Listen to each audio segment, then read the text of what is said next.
하나님의 말씀은 에레미야서 33장입니다.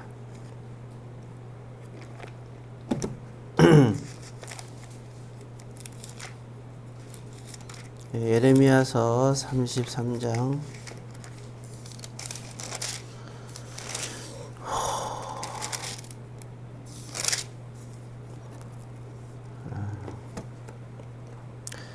예, 3절부터 7절까지입니다. 3절부터 7절 교독합니다. 너는 내게 부르짖으라. 교독합니다. 너는 내게 부르짖으라. 내가 내게 응답하겠고 내가 알지 못하는 크고 은밀한 일을 내게 보이리라. 이스라엘의 하나님 여호와께서 말씀하시니라. 우리가 이 성읍의 가옥과 유다 왕국을 걸어서 갈대아인의 창과 칼을 대항하여 싸우려 하였으나 내가 나의 노여움과 분함으로 그들을 죽이고 그들의 시체로 이 성을 세우게 하였나니 이는 그들의 모든 악행으로 말미암아 나의 얼굴을 가려 이 성을 돌아보지 아니하였음이라. 그러나 내가 이 성읍을 치료하며 고쳐나게 하고 평안과 진실이 풍성함을 그들에게 나타낼 것이며 다 같이 내가 유다의 포로와 이스라엘의 포로를 돌아오게 하여 그들을 청과 같이 세울 것이며. 아멘. 기도하겠습니다. 사랑의 아버지 하나님, 오늘 이 시간에도 성령 하나님께서 함께하여 주시며 오늘도 저희들과 함께 하여 주시며 오늘도 우리에게 한 사람 한 사람 은혜의 시간이 되게 하여 주옵소서. 예수님의 이름으로 기도드립니다. 예, 오늘 이스라엘 하나님 여호와께서 말씀하셨다. 그래서 에레미야가 얘기하는 장면이 4절에 나오고 있어요. 하나님께서 뭐라고 말씀하셨느냐? 너는 내게 부르짖으라. 그런 말을 하십니다. 예, 근데 이때 부르짖으라 할 때는 이거는 에레미야한테 얘기하는 거예요. 크고 은밀한 거를 보여주겠다. 예. 근데 이제 이 당시 시대에 에레미야는 이제 이스라엘이 위기에 빠진 게 된 거죠. 북쪽에 있는 이스라엘은 망하고 남쪽에 있는 이스라엘 유다라 그러죠. 이제 망하고 있는 상황입니다. 이게 사람들이 기대는 뭘까요? 나라가 망할 때 그러면 하나님의 선지자들이 뭐라고 얘기하기를 원하겠어요? 또 아니면 또 뭐라고 기도하기 원하겠어요? 우리가 잘 아는 대로 발락이 발락이 가만히 보니까 모세가 이렇게 이스라엘 백성들 끌고 이렇게 이제는 가나안 땅을 향해서 올라오는 상황이었는데 요단강을 건너기 전에 이렇게 오는 걸 보면서 큰일 났거든요. 그러니까 그 하나님의 선지자 발람을 불러서 딱 한 가지만 원하는 거예요. 어떻게 하든지 저들을 가만히 보니까 저들은 하나님의 군대라 이건 뭐 신과의 싸움이니까 게임이 안 되잖아요. 그러니까 그 하나님의 선지자로 하여금 저들로 제발 하나님과의 관계를 끊게끔 하라는 거죠. 저주를 하게끔 하라는 거죠. 근데 저주를 할 수가 없었죠. 뭐 저주가 되냐 하나님께서 허락지 않는데. 역시 근데 발람이 참 나중에 돈 때문에 타락해서 결국에는 못된 짓을 하고 하나님께서 그를 죽이시죠.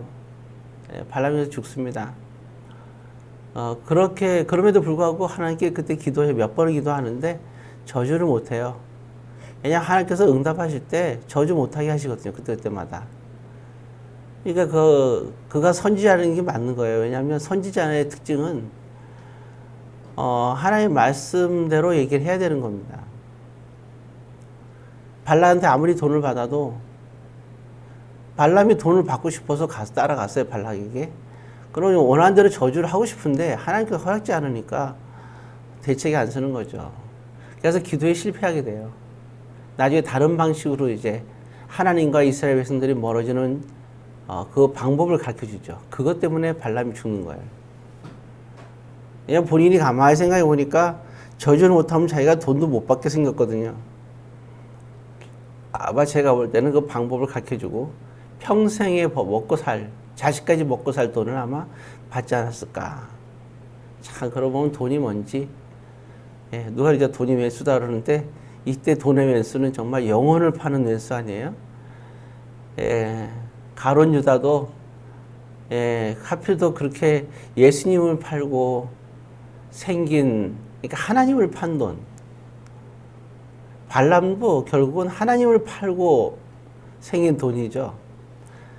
팔 게 없어요. 하나님 팔면 되겠습니까?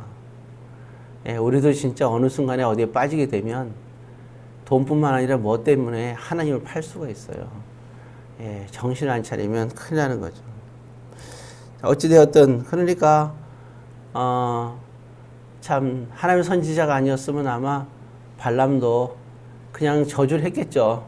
하나님의 말씀 듣고 저주한 게 아니라 돈 받기 위해서 했겠지. 근데 하나님의 선지자니까 기도하고 나서 저주를 못 하는 거죠. 어찌되었든 사람들의 마음이라는 게 그런 거예요. 자기 나라가 망하는 걸 원하진 않죠. 어떻게 하든지 우리 민족을 살려달라고 하죠. 그렇게 하는 게 기도하라고 시키지. 우리 민족이 망하라고 저주하라고 시키는 사람은 아무도 없을 거 아니에요. 근데 그 당시에 보니까 에레미야는 하나님의 선지자잖아요. 예언자고. 하나님께 기도하니까 오늘 그래, 그 얘기죠. 내가 하나님께 기도했는데 하나님이 나에게 응답하더라. 그래서 하나님께서 내게 말씀하셨다. 하면서 얘기를 하는 거예요. 그 내용이 그 밑에 보면 참 기가 막힌 거죠. 지금 겨우 그거예요. 백성들이 여기 5절에 보면 그잖아요. 대항하여 싸우려 하였으나 이렇게 나와요.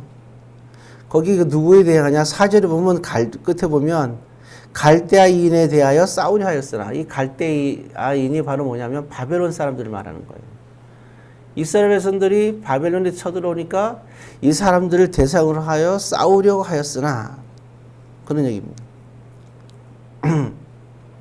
그런데 결국에는 누가 이기느냐? 결국 이스라엘 백성들이 죽었다는 거예요. 하나님의 백성들이 그들이 죽었다는 겁니다. 오늘 본문은 그러죠. 5절에 하나님께 이렇게 말씀하시더라. 여기 전쟁에서 우리가 죽는 건 당연한 거다. 우린 전쟁이 진다는 겁니다. 그거 나오잖아요. 왜? 나의 노여움과 분함으로 그들을 죽이고 그들의 시체로 이 성을 채우게 하였다. 야, 백성들은 그냥 끔찍한 거죠. 근데 참 묘한 게 뭐냐면 거짓 선지자도 항상 나타나요. 하나님의 선지자와 거짓 선지자는 딱 하나예요. 하나님의 선지자는 하나님의 뜻대로 하나님의 말씀대로 얘기를 한다는 게 하나님의 선지자고, 사람들이 원하는 거를 기가 막히게 얘기하는 거죠. 그게 이제 사람의 선지자.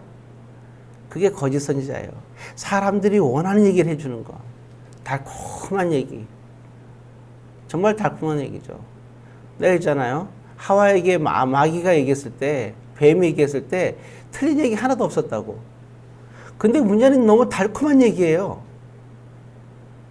무서운 마귀는 말씀 갖고 얘기하는 거예요. 아주 달콤하게. 거기에 속으면 안 돼요. 그렇지가 않아요.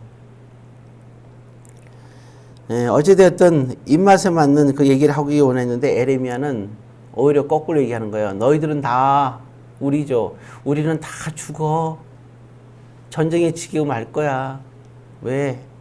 이건 하나님의 노여움과 분함 때문에 이루어지는 일이야. 이렇게 얘기를 하는 거예요. 자, 그러니까 이렇게 얘기하지만 또 다른 선지자들이 나와서 아니야. 에레미야는 거짓 선지자다. 하나님이 어떻게 하나님의 백성을 그렇게 하겠느냐. 이렇게 얘기하는 거예요. 우리는 갈대아인에서 싸워야 된다. 왜? 하나님께서 함께 하시니까 우리는 이긴다. 하나님께서 이긴다고 말씀하셨다. 아주 근원적인 얘기를 합니다. 자, 참 사람들은 에레미야 얘기가 얼마나 듣기 싫겠어요. 그러니까 1절에 사람들은 이렇게 합니다. 자, 1절 한번 읽겠습니다. 3장 1절. 에레미야가 아직 시대의 뜰에 갇혀 있을 때, 여기까지요. 자, 지금 뭐 하고 있어요? 사람들이 듣기 싫으니까 에레미야를 가둬버렸어요. 가둬버렸어요.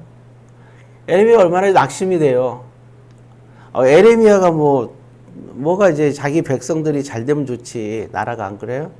억한 심정이 있다고 그래. 우리는 다 죽고 망하게 될 거란 얘기를 왜 하겠어요? 하나님께서 하라고 하니까 한 거 아니에요. 사람들은 그 소리가 듣기 싫으니까 어떻게 했냐? 가둬버리는 거예요. 스데반이 하나님 말씀을 전할 때 뭐라 그러냐면 그래요. 너희가 하나님의 아들인 독생자를 죽였다. 그러니까 그들의 양심의 가책을 받았다 그랬어요. 그러면서 사람이 희한한 거예요. 옳은 얘기를 하면 양심의 가책을 받아요. 그 다음에 뭐더냐? 두 종류로 나타나요. 그 말씀이 옳은 말씀 때문에 양심의 가책을 받은 다음에 마음이 괴로운 거죠. 그 다음에는 하나님 이렇게 나갔고 다윗처럼 통곡하며 회개하는 사람이 있는가 하면 오늘 사도행전 7장 얘기 아니에요? 그 얘기가 사람들의 가책을 받으니까 돌을 들고 덤벼서 에레미야를 돌로 쳐 죽이죠. 아니 에레미야가 아니죠. 스데반을 돌로 쳐 죽이잖아요. 진정한 크리스찬들은 그리고 하나님이 택한 사람들은 하나님의 사람들은 다윗처럼 내 양심이 찔렸을 때 하나님의 음성으로 듣고 그리고 하나님 앞에 무릎 꿇는 겁니다. 그래서 그게 살아나는 거예요. 어떤 모습을 통해서 깨닫든 하나님의 소리를 들을 수가 있어야 됩니다. 그런데 이 백성들은 그게 듣기 싫은 거예요. 그러니까 에레미야를 여기 나왔듯이 가둬버려요.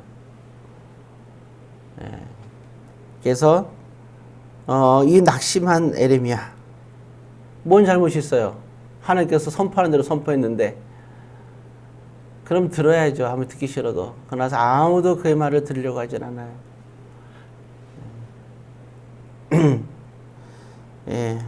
그래서 하나님께서 말씀하시기를 나타나셔서 너는 내게 부르짖으라. 그래서 내가 미래의 일을 너에게 얘기해 주겠다. 하면서 얘기를 합니다.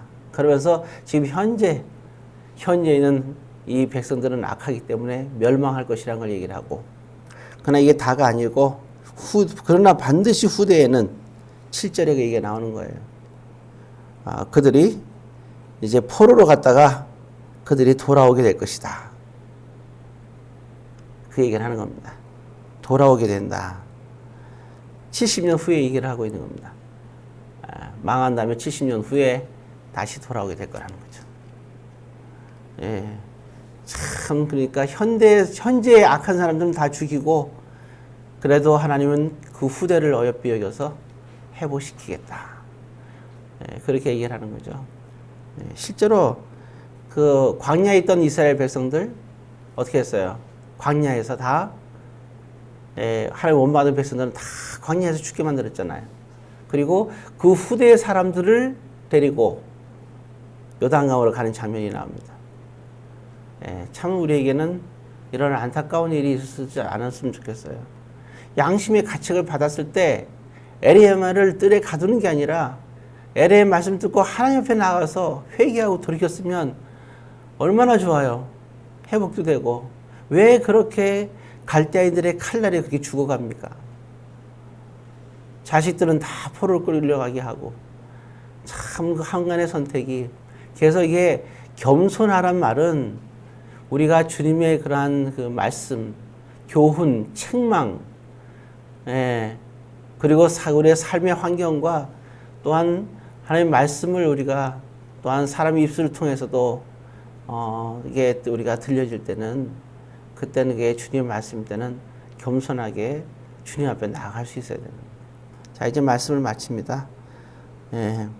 우리가 참 이 본문을 보면서 우리가 때로는 달콤한 말씀도 있고 때로는 우리를 찔리는 말씀이 있지만 달콤한 말씀을 좋아하면 안 되고 이게 우리가 중요한 것은 하나님의 말씀은 언제나 찔리는 말씀이 오히려 우리에게 더 유익하다는 사실을 기억하고 그 말씀을 가지고 주님 앞에 나가서 여러분들이 참되고 멋진 신앙생활을 다 하시기를 주의 이름으로 권면드립니다. 기도하겠습니다. 사랑의